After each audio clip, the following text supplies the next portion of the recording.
Hello मेरे प्यारे साथियों, स्वागत है आप सभी का आज के इस वीडियो में। तो दोस्तों, जैसे कि आप लोग जानते हैं कि एसएससी जीडी परीक्षा सेकेंड शिफ्ट समाप्त हो चुका है और मैं जो है आप लोग के सामने लाया हूं एसएससी जीडी सेकेंड शिफ्ट में जो पूछे गए जीके का क्वेश्चन है वो आपके साथ में यहां पर रखने वाला हूं। तो इसीलिए आप लोग जो है इसको ध्यान से देखिएगा। आपको यहां पर जो है मैं बताऊंगा कि ये सारी प्रश्न पूछा गया है और अगले शिफ्ट में आप लोग को कौन सा प्रश्न पूछा जाएगा, तो आप लोग पूरी ध्यान से देखिएगा। बहुत ही आसान प्रश्न पूछा जा रहा है एग्जाम में। आप लोग को टेंशन नहीं लेना है कि मेरा पेपर कैसा जाएगा। आप लोग का पेपर बहुत ही अच्छा होने वाला है। देखिए, कुछ क्वेश्चन मेरे साथ आया है तो आप लोग के साथ में साझा कर रहा हूं। देखिए, अनुच्छेद 75 के बारे में पूछा गया था कि अनुच्छेद 75 का संबंध किससे है। तो ये मंत्री परिषद के विस्तार से संबंधित है दोस्त। और आप लोग को जो है अनुच्छेद 72 को याद करके जरूर जाना। राष्ट्रपति की क्षमादान की शक्ति है, अनुच्छेद 72 को आप लोग जरूर ही याद रखिएगा। देखिए, अगला प्रश्न है कि आपातकाल के दौरान जो है कौन सा अनुच्छेद निलंबित नहीं होता है। और ये प्रश्न फर्स्ट शिफ्ट और सेकेंड शिफ्ट दोनों में पूछा गया था। उसमें एक ऑप्शन में यानी कि अब की बार जो है ये 20 और 21 अनुच्छेद को आप लोग को ध्यान में रखना कि यह अनुच्छेद जो है आपातकाल के दौरान भंग नहीं होता है, ये निलंबित नहीं होता है। अगला पूछा गया था फीफा से 2 सवाल सेकेंड शिफ्ट में पूछा गया है। फीफा का मुख्यालय कहाँ है? जूरिक में है। और फीफा के अनुसार जो गोल्ड कोस्ट की लंबाई है दोस्त वो कितने होता है, तो वो जो है 2.44 मीटर होता है। आप लोग इसको ध्यान में रखिएगा। ये पूछा गया है। खेल से जो है काफी सवाल पूछा जा रहा है।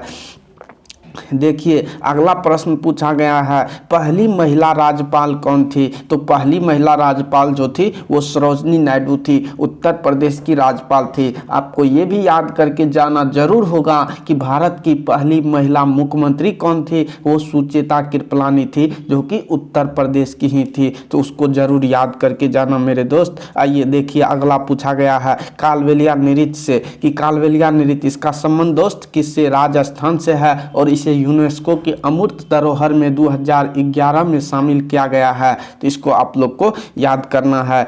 फिजिक्स यानी साइंस से क्वेश्चन पूछा गया था कि संवेग का मात्रक क्या होता है। तो इसका जो मात्रक होता है केजी किलो यानी कि किलोग्राम मीटर पर सेकेंड होता है। इसको आप लोग याद रखना। जीएसटी से प्रश्न पूछा गया था कि जीएसटी जो है कौन सा संविधान संशोधन, तो 101वां संविधान संशोधन था। लेकिन अगर पूछेगा कि इसका विधेयक कौन सा था, तो 122वां विधेयक था। जीएसटी का पूरा नाम क्या होता है? गुड्स एंड सर्विस टैक्स होता है दोस्त।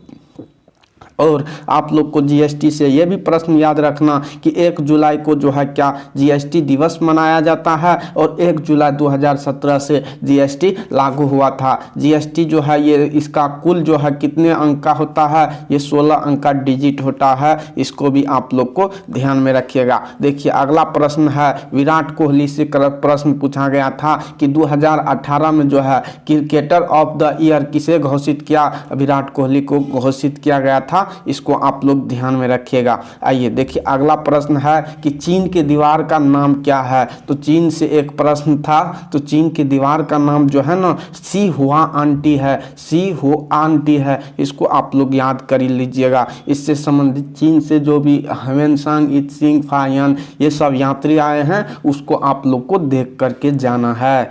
आइए देखिए, अगला है कि सोन नदी कहाँ से निकलती है। तो सोन नदी जो है अमरकंटक से निकलती है। और ये किसकी सहायक नदी है? तो गंगा की सहायक नदी है। इसको आप लोग देखिएगा। अगला है कि काला घोड़ा महोत्सव। तो देखिए, फेस्टिवल से काफी प्रश्न पूछा जा रहा है। फर्स्ट शिफ्ट में भी पूछा था कि जो है जनजाति महोत्सव कहाँ मनाया जाता है। तो फर्स्ट शिफ्ट में अब की बार पूछा है काला घोड़ा महोत्सव। तो ये मुंबई महाराष्ट्र में मनाया जाता है। लेकिन आपको बताना है कि काला नमक चावल फेस्टिवल जो है ये कहाँ बताया जाता है, आपको कमेंट में लिखना है। आइए देखिए, अगला प्रश्न है कि घाटम वाद्य यंत्र का संबंध है, तो घाटम वाद्य यंत्र जो है इसका संबंध किससे है? टी.एच. विनायक से है। इसको आप लोग को याद कर लेना है। वाद्य यंत्र से देखिए वाद्य यंत्र में जो है कथकली नृत्य से जो है ये सब पूछ सकता है कि इस नृत्य का संबंध किससे है, यानी कि मोहिनी अट्टम का संबंध किस व्यक्ति से है। इसको आप लोग को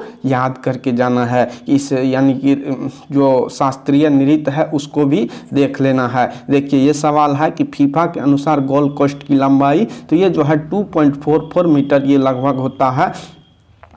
इसको देखिए आंदोलन, मूवमेंट से आंदोलन, यानी कि महात्मा गांधी से प्रश्न पूछा था कि असहयोग आंदोलन कब प्रारंभ हुआ, तो ये 1920-22 में। तो आपको सविनय अवज्ञा आंदोलन को भी याद करना है कि 1930 ईस्वी में। डांडी मार्च ये भी कब हुआ था, तो ये भी 1930 31-32 में हुआ था। इसको भी आप लोग को ध्यान में रखना है। और भारत छोड़ो आंदोलन 1942 को भी आप लोग को याद करके जाना है। दोस्त, अगर आपका अगले शिफ्ट में एग्जाम है और जो है आपको कोई भी क्वेश्चन याद रहता है तो एक नंबर है, व्हाट्सएप नंबर, आप लिख लीजिए 7549 46 15 46 15 46। अगर आपको कोई भी क्वेश्चन याद रहता है इस नंबर पर आप ज़रूर ही सेंड कीजिएगा, क्योंकि अगले दोस्त जो है ना आपका, उसको इससे जो है लाभ मिल सकता है, मिल सकेगा। तो आप ज़रूर ही इस पर जो है क्वेश्चन को जो भी होगा ज़रूर भेजिएगा। तो उम्मीद करता हूँ कि आप लोग इस पर क्वेश्चन ज़रूर भेजिएगा।